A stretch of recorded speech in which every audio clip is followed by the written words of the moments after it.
Bon alors bonjour à tous, nous sommes dans notre 14e brève leçon talmudique dans lequel j'essaye de vous initier un petit peu à la méthode d'approche talmudique d'un point de vue interne de la logique rabbinique et de ce qu'on appelle la notion du pile-poule. Là aujourd'hui on va travailler sur un sujet qui est assez original.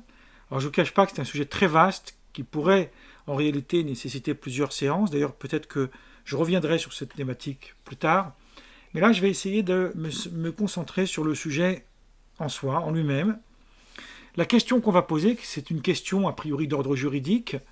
Est-ce que on doit sauver la vie de son prochain au détriment de sa propre vie? C'est une question juridique, mais surtout éthique. Bon.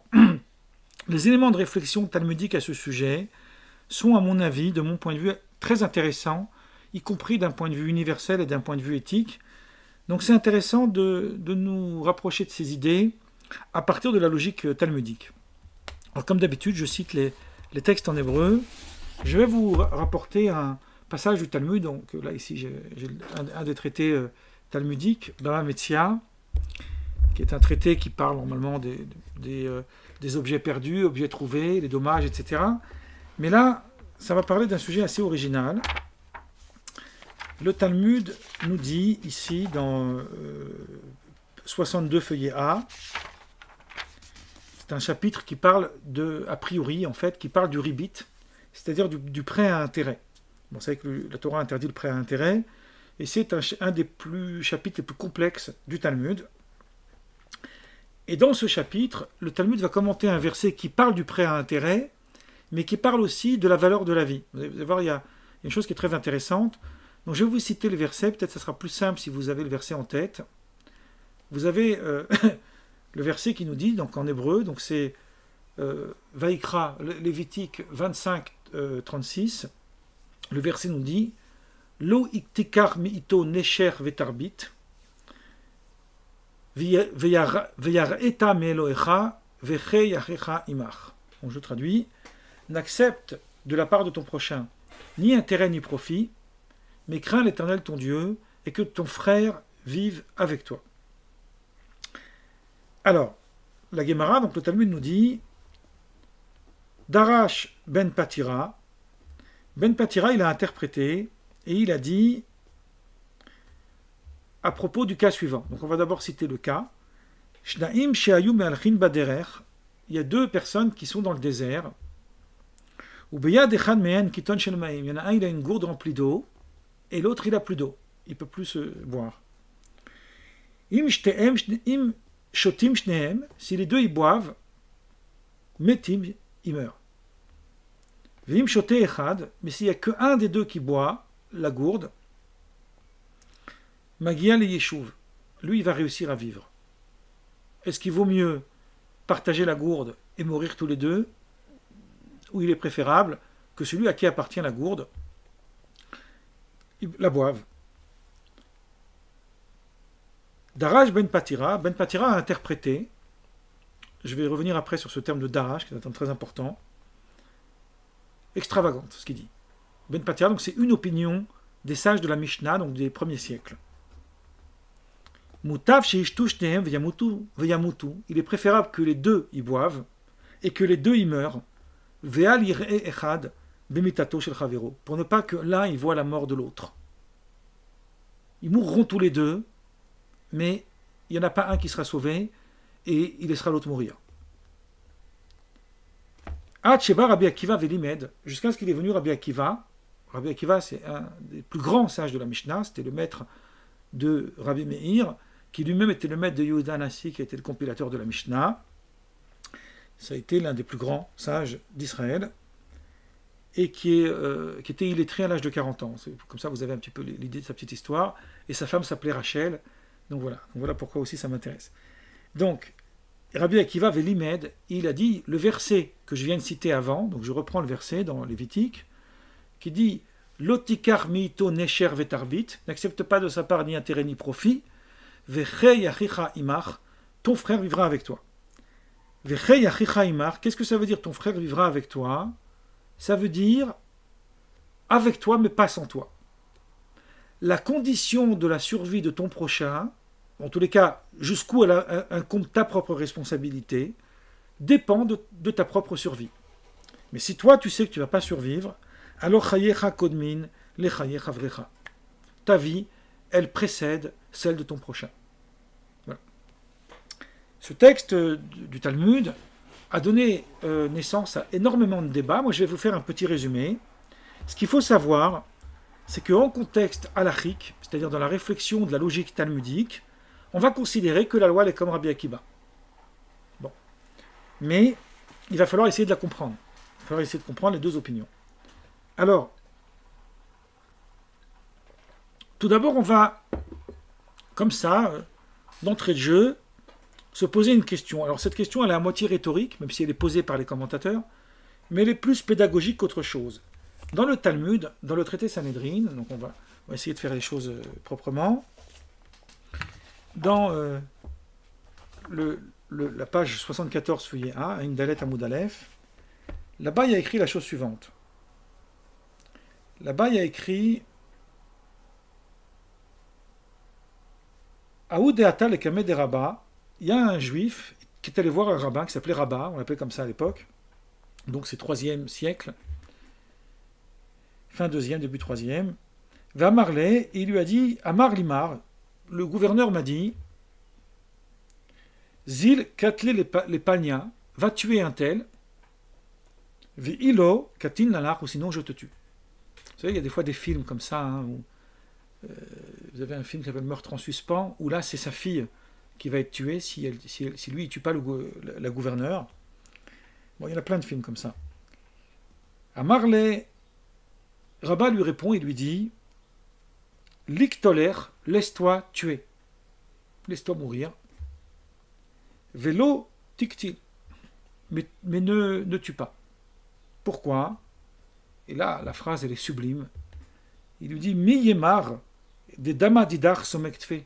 Qui te prouve que ton sang il est plus rouge que le sien? C'est une façon de dire que ta vie elle est préférable à celle de l'autre. Dilma, peut-être. Dima de aougavra somektfe. Peut-être que c'est la vie de l'autre qui est mieux que la tienne. En fait, c'est une façon rhétorique de dire il n'y a aucune vie qui est supérieure à celle de l'autre. Donc, c'est universel d'un point de vue du judaïsme, ça s'applique aussi aux nations. On n'a pas le droit d'aller tuer une personne pour ne pas être tué soi-même. Alors c'est sûr que dit que sur le papier c'est plus facile que concrètement, mais c'est comme ça. Alors ici on va poser une question qui est un petit peu d'ordre rhétorique, c'est une question d'herméneutique. Je vais vous expliquer un petit peu comment ça fonctionne. Dans la logique talmudique, on trouve ça dans le traité Ktuvot, dans beaucoup d'endroits, tout raisonnement qui se tient à partir de la raison n'a pas besoin de se justifier à partir d'un verset. Autrement dit, si je ne connais pas les versets de la Torah, mais j'essaie de réfléchir selon sa logique à elle. Et je me pose la question de savoir, selon la logique de la Torah, qui essaye d'être plus proche du bon sens, est-ce qu'il vaut mieux aller tuer quelqu'un pour sauver sa vie, ou se laisser tuer, ne pas aller tuer? Et là, on va s'apercevoir d'une chose intéressante, c'est que Rabat ne s'appuie pas sur un verset de la Torah. Il pose une règle herméneutique à partir d'un principe moral. Qui te dit que ton sang il est plus rouge que le sien? Rabat, il n'a pas besoin d'aller ouvrir la Bible pour savoir où c'est écrit. À partir du moment où ça répond au bon sens, c'est que c'est une loi de la Torah. Vous voyez, ça fonctionne comme ça, la logique talmudique. Une fois qu'on a compris ça, on a déjà presque un pas et demi dans l'océan talmudique. Alors là, il se trouve qu'on a un petit peu l'inverse. Puisque on n'a pas vraiment l'inverse, mais on a ici quelque chose d'a priori contradictoire. On a a priori, je dis a priori parce que vous allez voir après que je vais réfuter ça, Ben Patira, qui suit à peu près la même logique que celle du Talmud, en disant qu'il faut que les deux y boivent et que les deux y meurent. Donc je n'ai pas le droit, moi, de sauver ma vie au détriment de celle de l'autre. Mais Rabbi Akiba, lui, vient le déduire d'un verset.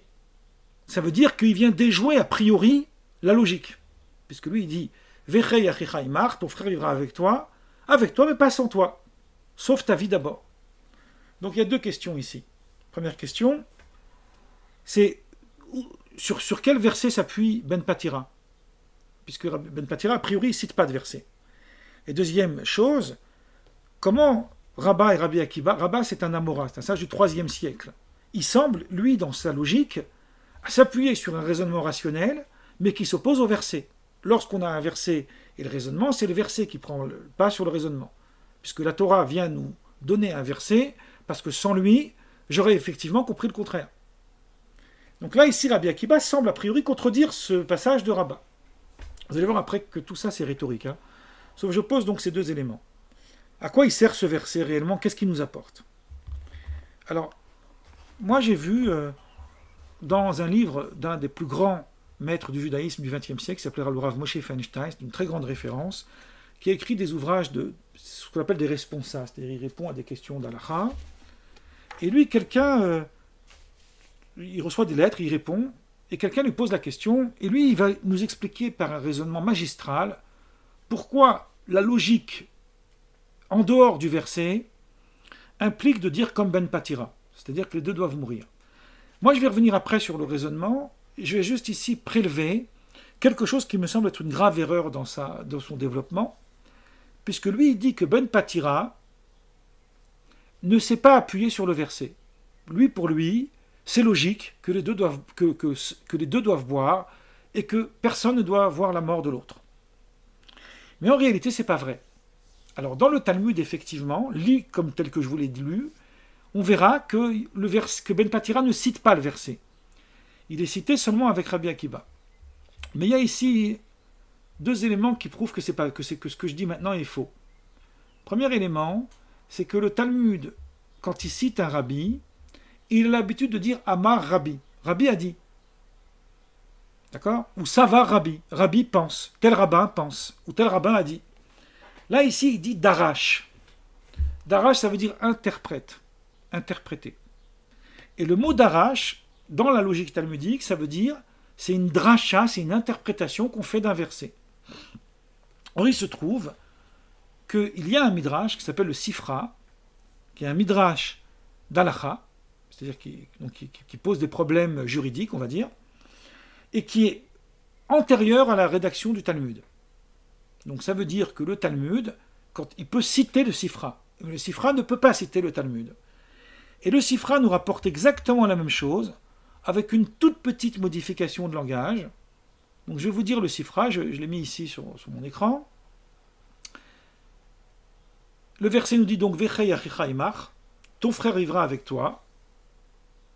Sifra il commente. Zou, ce verset, Darash ben Patira, voilà comment il a été interprété par ben Patira. Shnaim shayu olchim, deux personnes étaient dans le désert, etc.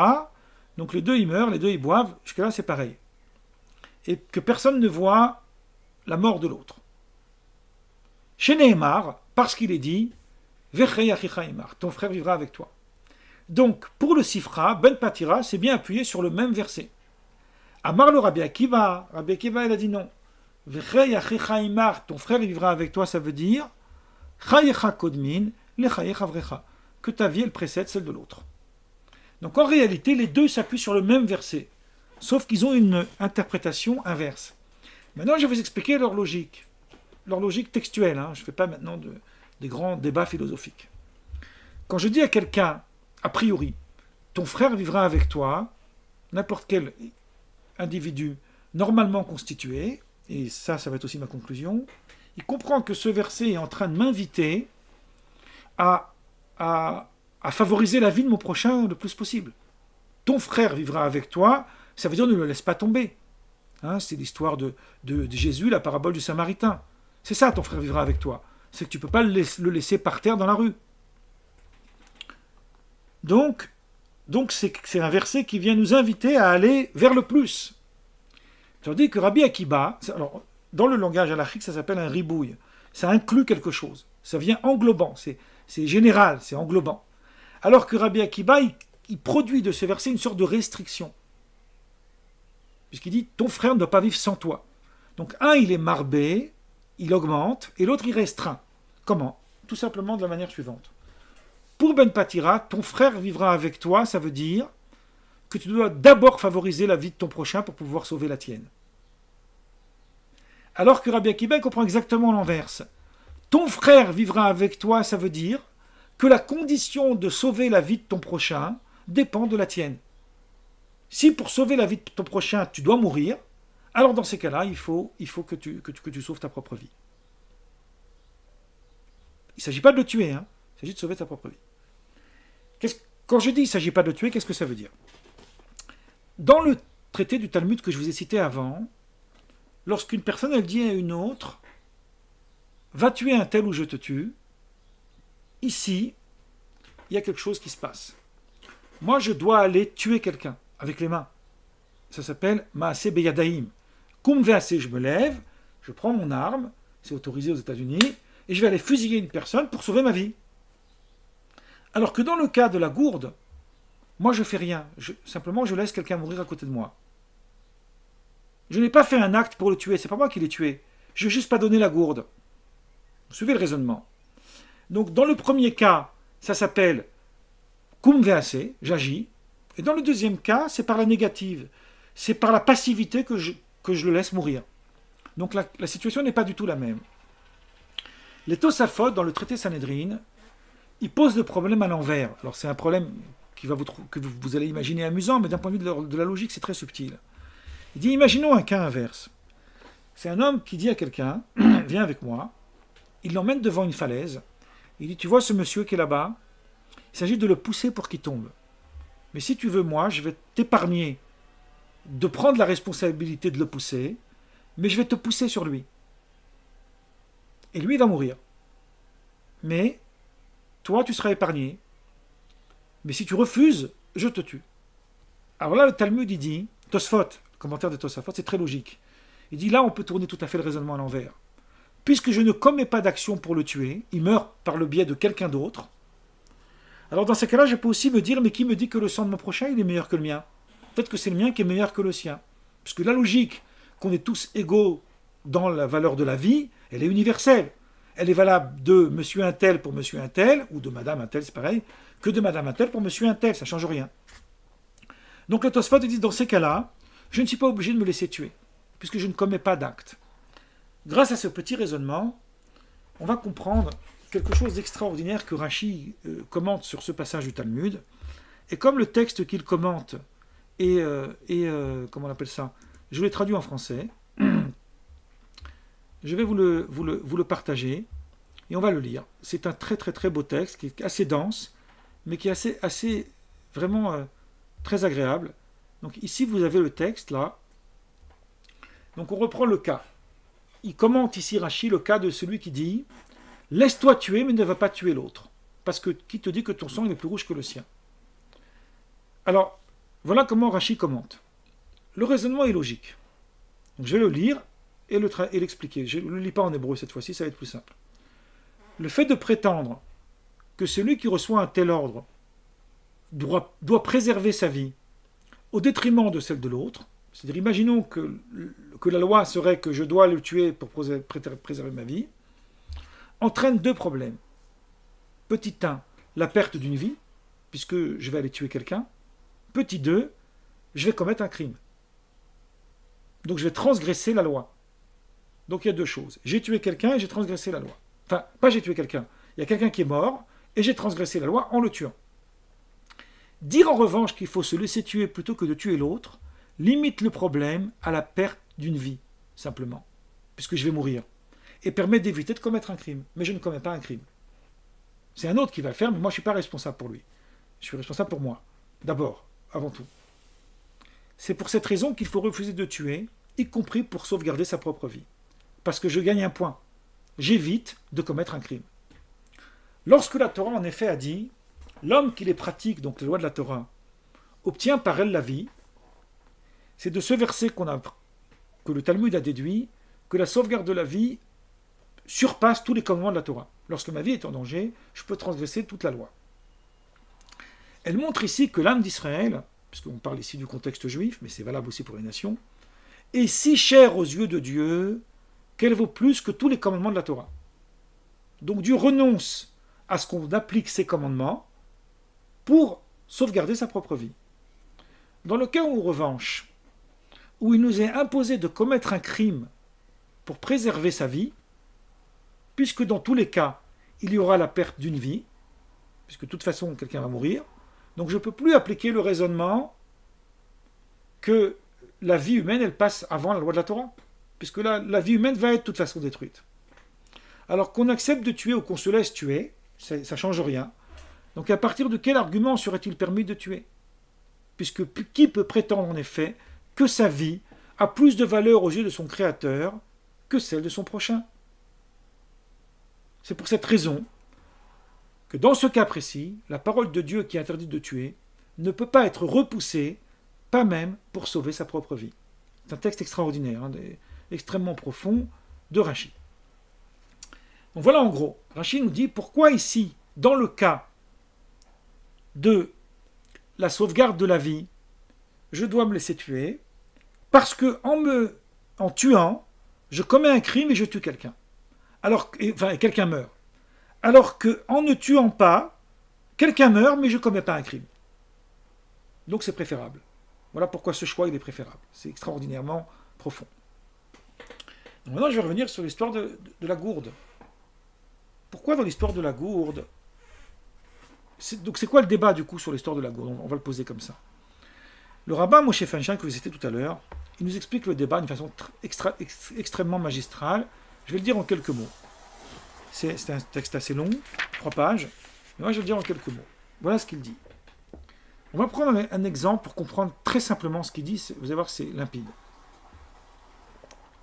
Je vais imaginer un cas de figure tout simple.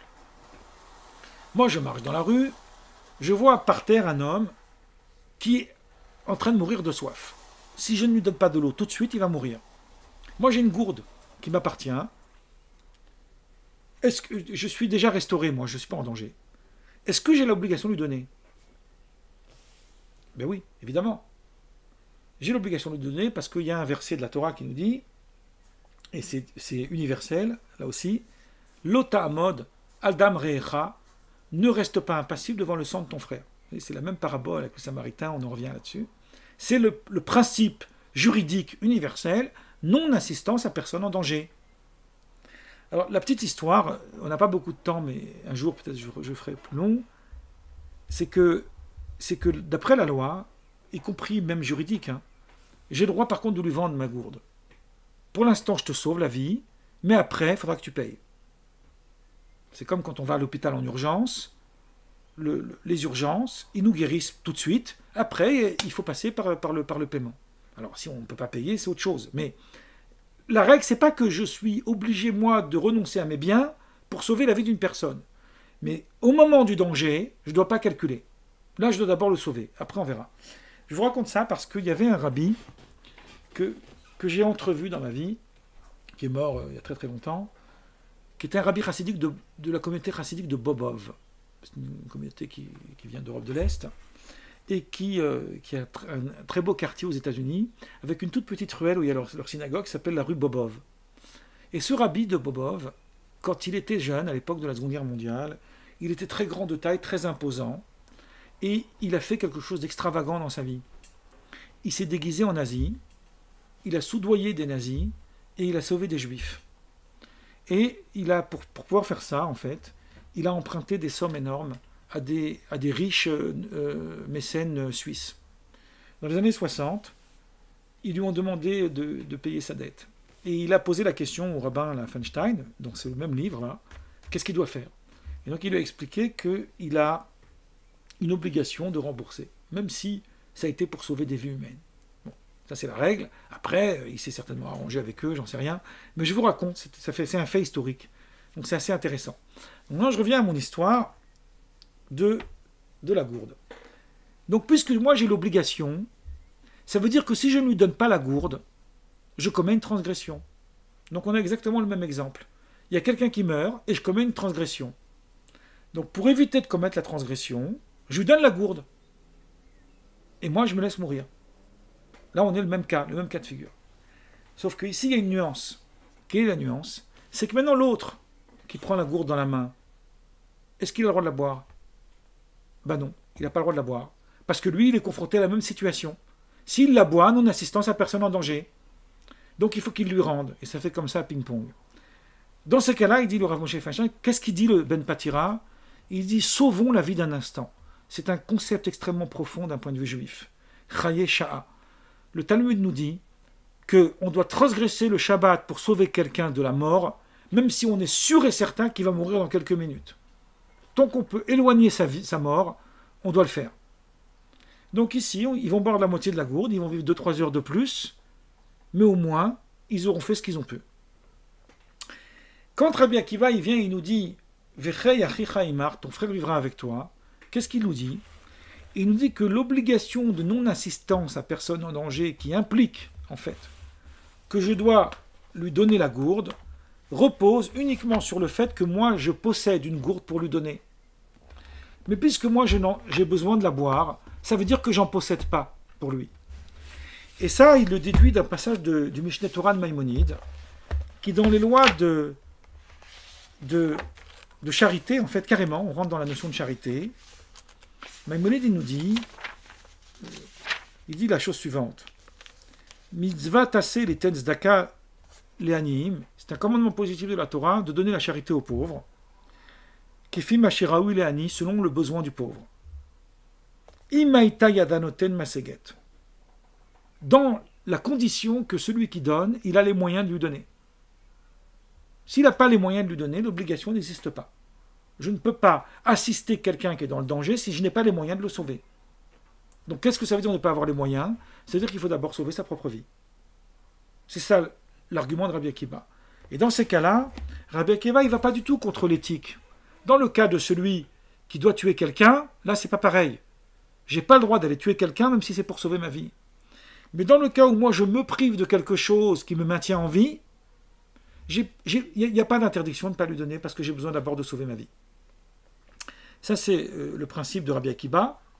Et on a une idée qui ressemble dans le Talmud, je finis avec ça, qui parle d'une femme enceinte qui est en train d'accoucher et le fœtus dans son ventre, il est en train de mettre en danger la mère. Si on ne tue pas le bébé, la mère, elle meurt. La Mishnah, elle dit, on tue le bébé et on sauve la mère. Elle a priorité sur l'enfant. Mais ça, c'est valable, ce principe, il est valable aussi longtemps que l'enfant, il puise sa vie du cordon de la mère. Mais une fois qu'il a sa tête à l'air libre, je ne peux plus choisir qui je dois sauver. Parce qu'on ne peut pas sauver une vie contre une autre. Tant que l'enfant, sa vie dépend de la mère, alors la mère a la priorité. C'est elle qui gère la vie de l'enfant. Mais dès que l'enfant il puise sa vie à l'air libre, alors les deux, ils ont la même valeur dans leur droit à vivre. On ne peut pas faire de partage comme ça. Bon, moi, je m'arrête ici, ma vie.